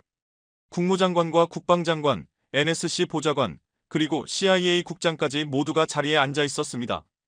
이제 시작이었죠. 대통령이 들어서며 한마디 했고 모두가 자리에서 일어났습니다. 대통령이 가장 윗자리에 앉자 본격적으로 회의가 시작됐습니다. 제이슨 분석입니다. 톰슨이 저를 소개했고 저는 직접 한국 현장을 다녀온 사람으로서 앞으로 나섰습니다. 스크린 앞에 섰을 때 손에 땀이 맺혔죠. 보고를 시작하겠습니다. 한국은 독자적인 위성 감시 체계를 완성한 상태입니다. 5대의 위성이 600km 상공에서 24시간 한반도를 감시 중입니다. 회의실이 조용해졌고 모두 저에게 집중하고 있었습니다. 스크린에 각종 자료를 띄웠습니다. 남해 연구소 사진과 조류 발전 시설, 무선 송전 안테나까지 전부 제가 직접 본 것들이었죠. 에너지원은 조류 발전입니다. 저는 50메가와트 전력을 생산해 마이크로파로 전환 후 위성으로 송전한다고 설명했습니다. 이 덕분에 위성의 운영 시간과 성능이 크게 향상됐습니다. 정말 가능한 일입니까? 국방장관이 물었습니다. 가능합니다. 제가 직접 확인했습니다. 이미 3년째 가동 중이라고 들었습니다. 왜 우리에게 알리지 않았는지 국무장관이 날카롭게 물었습니다. 시스템 완성까지 기다렸다고 합니다. 신중하게 대답했습니다. 이제 공개할 시점이라고 판단한 것이죠.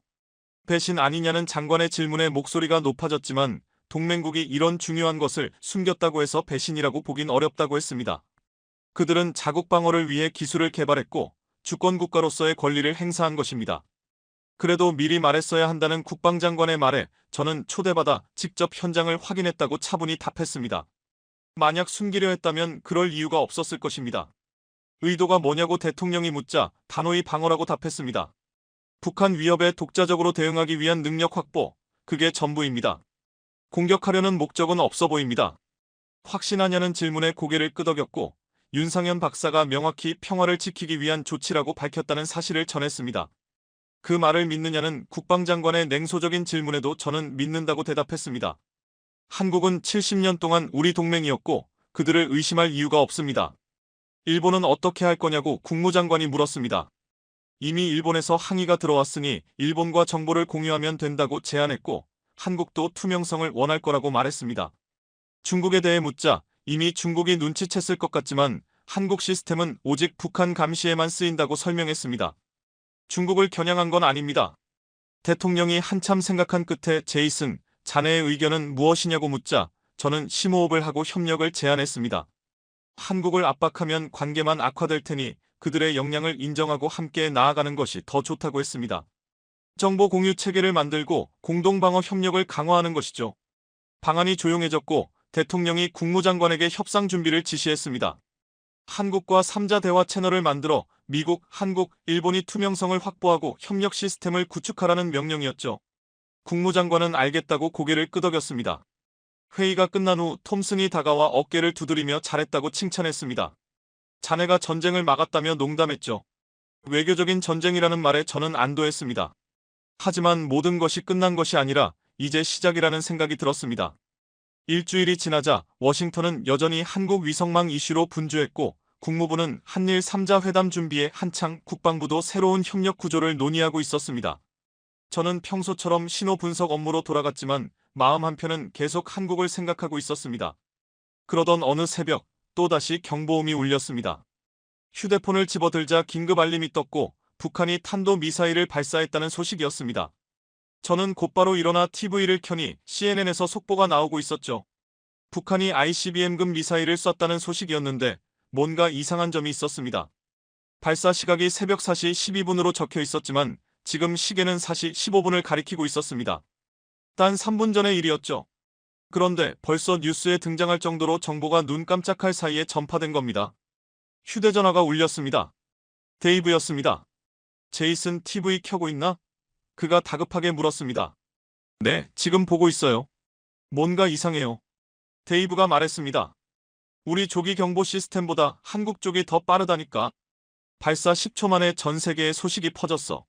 저는 곧장 채널을 KBS로 돌렸습니다. 한국 방송에선 이미 자세한 분석이 실시간으로 나오고 있었죠. 미사일의 종류, 발사 지점, 예상 경로까지 모두 한눈에 볼 수 있었습니다. 이게 혹시 한국 위성 때문인가요? 제가 물었습니다. 맞아. 데이브가 대답했어요. 600km 상공에서 실시간으로 지켜보는 거야. 우리보다 훨씬 더 정밀해. 그런데 바로 그때였습니다. 화면이 순식간에 환해졌어요. 강한 섬광이 퍼진 것이었죠. 푸른빛이 하늘을 가득 메웠습니다. 저게 뭐죠? 제가 소리쳤습니다. 나도 모르겠어. 데이브 역시 당황한 목소리였습니다. 잠깐만 위성 데이터 좀 확인해 볼게. 저는 TV에서 눈을 떼지 못했습니다. CNN 앵커도 놀란 듯 말했습니다. 지금 한반도 상공에서 정체를 알 수 없는 섬광이 포착됐습니다. 원인은 아직 밝혀지지 않았습니다. 저는 다시 KBS로 돌렸습니다. 한국 방송은 침착하게 진행되고 있었습니다. 우리 군 미사일 방어 시스템이 정상 작동했다는 소식이 이어졌습니다. 앵커는 국민 여러분 걱정하지 않으셔도 된다고 말했습니다. 미사일 방어 시스템이라니? 저는 자리에서 벌떡 일어났어요. 한국이 요격을 한 걸까요? 휴대전화가 또 울렸습니다. 데이브였습니다. 제이슨, 이건 미사일 요격이 아니야. 그가 흥분된 목소리로 말했습니다. 그럼 뭔가요? 신호를 교란시킨 거야.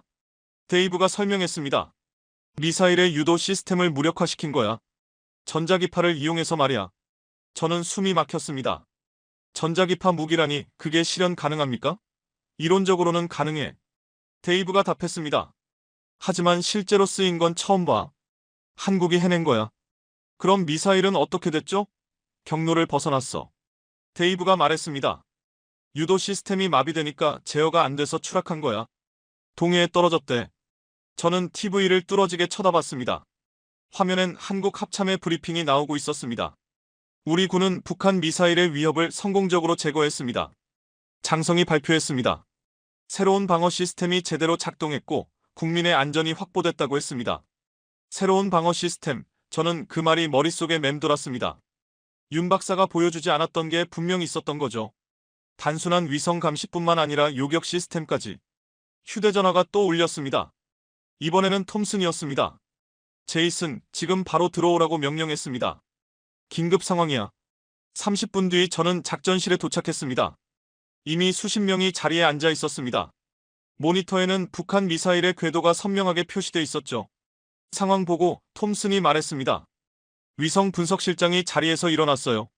발사 이후 정상 궤도를 따라가다가 15초쯤 지나 갑자기 경로를 이탈했습니다. 왜 경로를 벗어났습니까? 누군가 질문했습니다. 전자기파 교란 때문입니다. 실장이 답했습니다. 강력한 파장이 미사일에 영향을 줬습니다. 어디서 발생한 건가요? 한국입니다. 실장이 화면을 전환했습니다. 한반도 상공에 위성 궤도가 나타났습니다. 600km 상공에서 고출력 전자기파가 발사됐습니다. 한국 위성에서 나간 겁니다. 네. 저는 할 말을 잃었습니다. 위성이 무기였던 거예요. 단순한 관측 장비가 아니라 요격이 가능한 무기. 이게 진짜 가능한가요? 국방부 인사가 물었습니다. 이론적으로 가능하지만 실전 배치는 우리도 못했습니다. 전력 소모가 워낙 크니까요. 한국은 어떻게 한 겁니까? 무선 송전 기술 덕분입니다. 제가 설명했습니다. 남해에서 계속 전력을 공급받으니 가능한 겁니다. 방안이 고요해졌습니다. 모두가 저를 바라봤어요. 제이슨, 그 말이 사실이야? 톰슨이 물었습니다. 한국은 에너지 문제를 극복했어. 그래서 위성 무기를 실전 배치할 수 있었던 거야. 이건 판을 뒤집는 일이지. 누군가 조용히 중얼거렸습니다. 맞아요. 제가 말했습니다. 이제 한국은 완전한 독자 방어 능력을 갖춘 셈이에요. 미사일 발사 전 탐지, 발사 후엔 무력화까지 가능합니다. 백악관은 뭐라고 합니까? 톰슨이 물었습니다. 긴급하게 NSC가 소집되었습니다. 참모가 대답했죠. 1시간 뒤에 시작된다고 했습니다. 우리는 다시 백악관으로 이동했습니다. 이번에는 더 많은 사람들이 회의실에 모여 있었고 분위기는 극도로 긴장되어 있었습니다. 대통령이 상황 설명을 지시했습니다. 톰슨이 일어나 프레젠테이션을 시작했습니다. 한국의 위성은 단순한 정찰 장비가 아니었다고 밝혔죠. 그의 말에 따르면 고출력 EMP 무기가 실려 있었고 오늘 그것이 실제로 사용된 것입니다. 왜 우리에게 알리지 않았냐고 국무장관이 물었죠. 톰슨은 아마 시험을 원했을 거라고 대답했습니다. 실전 데이터를 얻으려는 목적이었을 것 같다고 덧붙였습니다. 이건 동맹 정신에 어긋나는 것 아니냐며 장관이 목소리를 높였습니다. 저는 그것이 그렇게 보기 어렵다고 했습니다. 한국 영공에서 자국을 향해 오는 미사일을 요격한 행위는 정당한 방어권 행사라고 설명했습니다. 물론 사전 협의는 없었지만 결과적으로 피해 없이 미사일이 무력화되었습니다. 한국의 실력이 입증된 셈이죠. 제가 너무 감싸는 것 아니냐며 장관이 예리하게 반문했습니다. 제이슨, 넌 누구 편이냐고 묻자 저는 진실의 편이라고 단호하게 답했습니다. 한국은 우리의 동맹이고 그들이 강해질수록 우리에게도 득이 된다고 했습니다. 대통령이 손을 들어 회의를 정리했습니다. 제이슨 말이 맞지 않냐고 하셨고 한국을 적대시하면 안 된다며 그들의 기술을 배워야 한다고 강조했습니다. 국방장관에게 기술 협력을 추진하라고 지시하셨죠. 장관은 알겠다고 고개를 끄덕였습니다. 회의가 끝나고 저는 복도로 나왔고 데이브가 저를 기다리고 있었습니다. 제이슨, 한국에서 연락 왔다고 데이브가 전했습니다. 누구에게서냐고 묻자 윤 박사라고 답했습니다. 저에게 메시지가 있다고 했죠. 무슨 메시지냐고 물으니 다 보여주지 못해 미안하지만 이해해달라는 내용이었습니다. 이것이 생존의 문제라고 했고 저는 고개를 끄덕였습니다. 이해한다고 전해달라 했고 또 성공을 축하한다고 말해달라고 했습니다. 건물 밖으로 나오며 저는 하늘을 올려다봤습니다. 맑은 하늘이었지만 이제 그 하늘은 예전과는 달랐습니다. 600km 상공에 새로운 질서가 생겼으니까요. 한국의 미사일 요격 성공 이후 동아시아 전체가 변화하기 시작했습니다. 일본은 연이어 긴급 안보 회의를 열었고 중국도 외교 경로를 통해 우려를 표명했습니다. 하지만 가장 큰 변화는 미국 내부에서 벌어지고 있었습니다. 국방부와 국무부가 의견 충돌을 벌였죠. 국방부는 한국을 견제하자고 했고 국무부는 협력해야 한다고 맞섰습니다. 저는 그 사이에서 데이터를 분석하고 있었습니다. 그날 오후 톰슨이 저를 불렀고 사무실에 가니 국무장관이 직접 와 계셨습니다. 예상치 못한 일이었죠. 톰슨이 저를 앉히고 장관이 제 의견을 묻기 시작했습니다. 한국에 대해 궁금한 점이 무엇인지 조심스럽게 여쭈었더니 솔직히 말해달라고 하셨죠. 한국이 위협인지 기회인지 물으셨습니다. 저는 잠깐 고민하다가 기회라고 확신 있게 답했습니다. 한국의 기술력은 위협이 아니라 큰 자산이며 우리가 배워야 할 점이 많다고 덧붙였습니다. 구체적으로 무엇이냐고 묻자 무선 전력 전송 기술과 무기, 실시간 감시 시스템 등 다양한 기술을 설명했습니다. 이 모든 것이 우리의 국방력을 한 단계 끌어올릴 수 있으며 한국과의 협력이 중요하다고 강조했습니다. 만약 그들이 독자적으로 행동한다면 어떡하냐고 날카롭게 물으셨죠. 저는 동맹 없이 그렇게 할 이유가 없다고 대답했습니다. 한국도 여전히 우리의 도움이 필요하니까요. 경제적으로도 군사적으로도 마찬가지입니다. 다만 이제는 일방적이지 않고 상호 의존적인 관계가 되었다고 덧붙였습니다. 장관이 고개를 끄덕이며 동의했습니다. 좋아, 그럼 구체적인 협력 방안을 마련해 국방부를 설득해보라고 지시하셨습니다. 저는 알겠다고 답했습니다.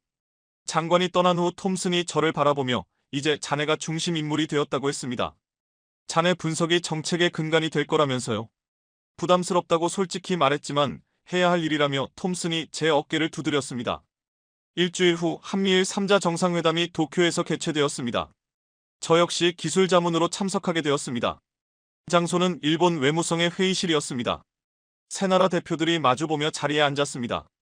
미국은 국무차관이, 한국은 외교부 차관이, 일본은 외무성 차관이 대표로 나왔죠. 모두의 표정에는 긴장감이 가득했습니다. 오늘 회의의 핵심 목표는 분명했습니다. 미국 차관이 먼저 말을 이었습니다. 한국이 도입한 새로운 방어 시스템의 투명성을 확보하고 세 나라 간 협력 방향을 모색하자는 논의였습니다. 한국 차관은 고개를 끄덕였고 숨길 의도가 없다고 분명하게 밝혔습니다. 다만 이해해달라고 했죠. 이것은 생존과 직결된 문제라면서 말이죠. 미국 차관이 일본의 의견을 물었습니다. 일본 차관은 솔직하게 우려를 표했습니다. 한국의 신기술이 북한만을 겨냥한다고 확신할 수 없다는 것입니다. 자신들 역시 위협을 느낀다고 했죠. 한국 차관은 분명하게 선을 그었습니다. 일본을 대상으로 한 시스템이 아니라고 확실히 밝혔습니다. 우리의 시스템은 오로지 북한의 미사일에 대응하기 위한 것이라고 했습니다. 일본 차관이 증명을 요청하자 한국 차관은 투명성 보장을 약속했습니다. 위성 운용 정보를 세 나라가 함께 실시간으로 공유하는 시스템을 구축하겠다고 제안했습니다. 회의장은 잠시 침묵에 휩싸였습니다. 군사 기밀까지 공유하겠다는 상당한 양보였으니까요. 조건이 있느냐고 미국 차관이 물었고 한국 차관은 기술 협력을 요청했습니다. 세 나라가 우리 기술을 함께 연구하고 발전시키자는 것이었죠. 특히 무선 송전 기술 분야에서 말입니다. 일본 차관이 미국 차관에게 시선을 옮겼고 미국 차관은 제게 가능하냐고 물었습니다. 저는 자신있게 가능하다고 답했습니다. 오히려 세 나라가 힘을 합치면 더 빠른 진보가 가능하다고 설명했습니다. 한국의 에너지 기술, 일본의 센서 기술, 미국의 통합 역량이 모이면 최고의 시너지가 나온다는 점을 강조했죠. 미국 차관이 고개를 끄덕였습니다. 구체적인 협력 방안을 마련하자고 했습니다. 회의는 3시간 가까이 이어졌고 정보 공유 시스템과 공동 연구센터 설립, 기술 이전 조건 등 다양한 세부 사항이 논의되었습니다. 회의가 끝난 후 휴식 시간에 한국 차관이 제게 다가와 감사의 뜻을 전했습니다. 제이슨 씨 덕분에 오늘의 자리가 만들어졌다는 말에 저는 그저 제 역할을 했을 뿐이라고 답했죠. 윤 박사님께 안부를 전해달라고 부탁드리니 차관은 환하게 웃으며 꼭 전하겠다고 했습니다. 윤 박사님도 저를 높이 평가하고 계시다고 덧붙였습니다. 저녁에는 미국 대표단끼리 호텔 회의실에 모여 다시 회의를 가졌습니다. 국무차관이 앞에 서서 오늘의 성과를 공유했습니다. 한국이 투명성 제공을 약속했고 일본도 협력 의지를 보였으니 이제 남은 건 백악관의 최종 승인뿐이라는 내용이었습니다. 누군가 국방부의 반응을 물었고 차관은 아직은 소극적이지만 대통령이 협력적으로 무게를 두고 있다고 설명했습니다. 제이슨 덕분이라는 말에 모두의 시선이 저를 향했고 저는 어색하게 미소를 지었습니다. 워싱턴에 돌아온 것은 일주일 뒤였습니다. 본부로 복귀하자마자 톰슨이 저를 불러 백악관에서 마지막 브리핑이 있을 거라고 알렸습니다. 대통령이 직접 결정을 내릴 예정이니 내일 오전에 준비하라는 것이었습니다. 다음 날 저는 다시 백악관 상황실에 들어섰고 대통령이 입장하면서 회의가 시작됐습니다. 한국 문제에 대해 결론을 내려야 한다는 대통령의 말에 국방장관이 먼저 우려를 표했습니다. 한국의 독자적 행동이 동맹 체계를 약화시킬 수 있다는 의견이었죠. 대통령은 국무장관에게 의견을 물었고 국무장관은 협력이 해답임을 강조했습니다. 한국을 배제하면 오히려 손해라며 함께 가야 한다고 했습니다. 대통령은 제게도 최종 의견을 요청했습니다. 저는 자리에서 일어나 심호흡을 한 뒤 말문을 열었습니다. 각하, 시대가 변했습니다. 미국이 모든 것을 혼자 떠맡는 시대는 끝났고 동맹들도 더 강해져야 한다고 말씀드렸죠. 한국의 힘이 위협이 아니라 오히려 축복임을 강조했습니다. 함께 한다면 미국 역시 더 강해진다는 점도 분명히 했습니다. 대통령이 구체적인 방안을 물었고 저는 공동방어 체계를 제안했습니다. 한국의 감시 역량, 일본의 기술, 미국의 통합 능력이 합쳐지면 북한뿐 아니라 중국과 러시아까지 효과적으로 견제할 수 있다고 설명했습니다. 대통령은 잠시 생각에 잠겼다가 좋다고 결론을 내렸습니다. 협력의 길로 간다. 국무장관은 협정 체계를 추진하시고 국방장관은 연합훈련 계획을 세우세요. 네, 두 사람의 대답이 동시에 나왔습니다.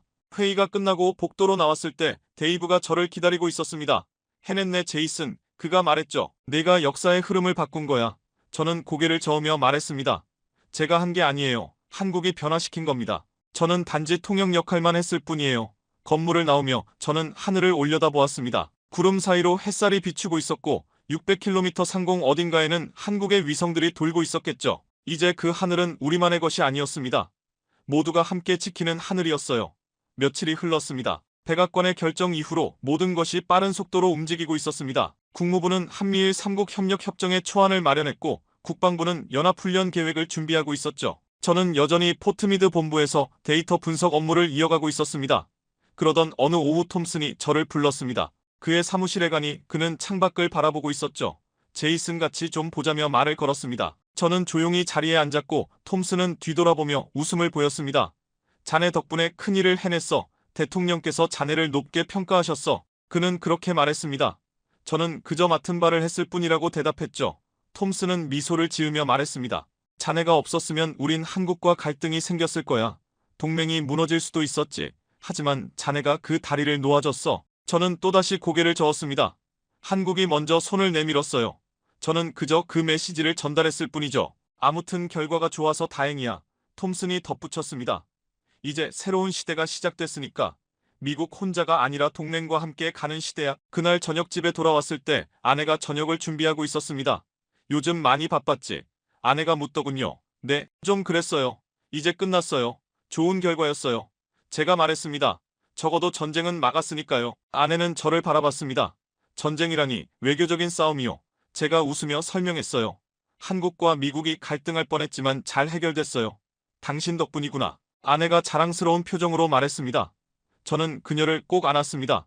오랜만에 찾아온 평온한 저녁이었습니다. 일주일 후 뉴스에서 공식 발표가 나왔습니다. 한미일 세 나라가 공동방위 협력을 맺는다는 내용이었죠. 공동연구센터도 세워진다고 했습니다. 저는 TV를 바라보며 마음이 벅차올랐어요.